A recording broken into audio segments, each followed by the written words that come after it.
ಚಿತ್ರದುರ್ಗ 35 ವರ್ಷಗಳ ಸುದೀರ್ಘ ಒಳ ಮೀಸಲಾತಿ ಹೋರಾಟಕ್ಕೆ ಫಲ ಸಿಗಲು ಕ್ಷಣಗಣನೆ ಆರಂಭವಾಗಿದೆ ಎಂದು ವಕೀಲರಾದ ರವೀಂದ್ರ ಹೇಳಿದರು.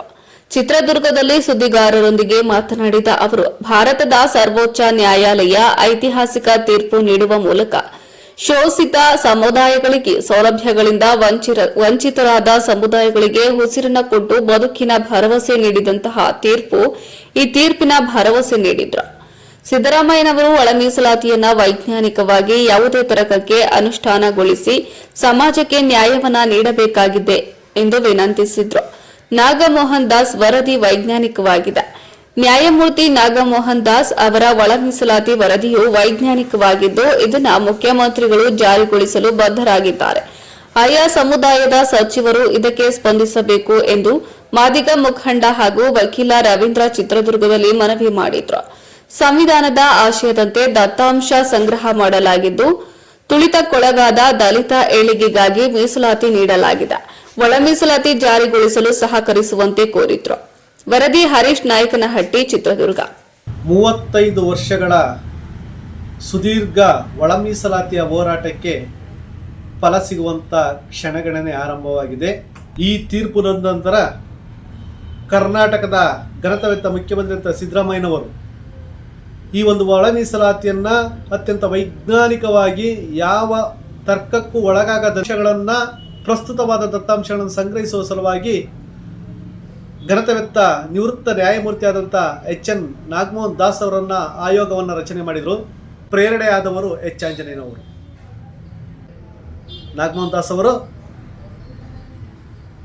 ಸಂವಿಧಾನದ ಆಶಯವನ್ನು ಎತ್ತಿಡಿಯಬೇಕು ಎಂಬ ಪರಿಕಲ್ಪನೆಯಲ್ಲಿ ಅತ್ಯಂತ ವೈಜ್ಞಾನಿಕವಾಗಿ ಪರಿಪಕ್ವವಾದ ಇಡೀ ಕರ್ನಾಟಕ ರಾಜ್ಯದ ಪರಿಶಿಷ್ಟ ಜಾತಿಯ ಎಲ್ಲ ಜಾತಿಯ ಜನರ ಅಂಕಿಅಂಶಗಳನ್ನು, ದತ್ತಾಂಶವನ್ನು ಸಂಗ್ರಹಿಸಿ ನಿಖರವಾದ ವರದಿಯನ್ನು ಸರ್ಕಾರಕ್ಕೆ ಸಲ್ಲಿಸಿದ್ದಾರೆ. ಇಂಥ ವರದಿಯನ್ನು ಈಗ ಘನತೆವೆತ್ತ ಸರ್ಕಾರದ ಮುಂದೆ ಪ್ರಸ್ತುತಪಡಿಸಿದ್ದು, ಈ ರಾಜ್ಯದ ಗೌರವಾನ್ವಿತ ಮುಖ್ಯಮಂತ್ರಿಗಳು ಬಂಧುಗಳೇ, ತಮ್ಮೆಲ್ಲರಿಗೂ ಕೂಡ ಈ ಒಂದು ವಿಡಿಯೋ ಮೂಲಕ ಮನವರಿಕೆ ಮಾಡ್ತಿದ್ದೇನೆ. 75 ವರ್ಷಗಳಿಂದ, ಸಂವಿಧಾನ ಬಂದು 75 ವರ್ಷಗಳಿಂದ ಮೀಸಲಾತಿಯನ್ನು ಪಡೆಯುವುದರಲ್ಲಿ, ಅದರಲ್ಲೂ ಕೂಡ ಶೋಷಿತ ಸಮುದಾಯಗಳು ವಂಚನೆಗೆ ಒಳಗಾಗಿದ್ದಾವೆ. ಧ್ವನಿ ಇಲ್ಲದವರು ತಮ್ಮ ಸೌಲಭ್ಯವನ್ನು ಪಡೆಯುವುದರಲ್ಲಿ ವಿಫಲರಾಗಿದ್ದಾರೆ. ಎಲ್ಲ ಸಚಿವರುಗಳು ಕೂಡ ಸರ್ಕಾರವನ್ನು ನಡೆಸುವಂಥ ಆಳುವುದಲ್ಲಿರುವಂಥ ಸಚಿವರುಗಳು ಎಲ್ಲ ವರ್ಗದ ಜನರಿಗೆ ಸಾಮಾಜಿಕವಾದ ನ್ಯಾಯವನ್ನು ಕೊಡುವ ಆಶಯದಲ್ಲಿ ತಾವು ಮಂತ್ರಿಗಳಾಗಿದ್ದೀರಾ.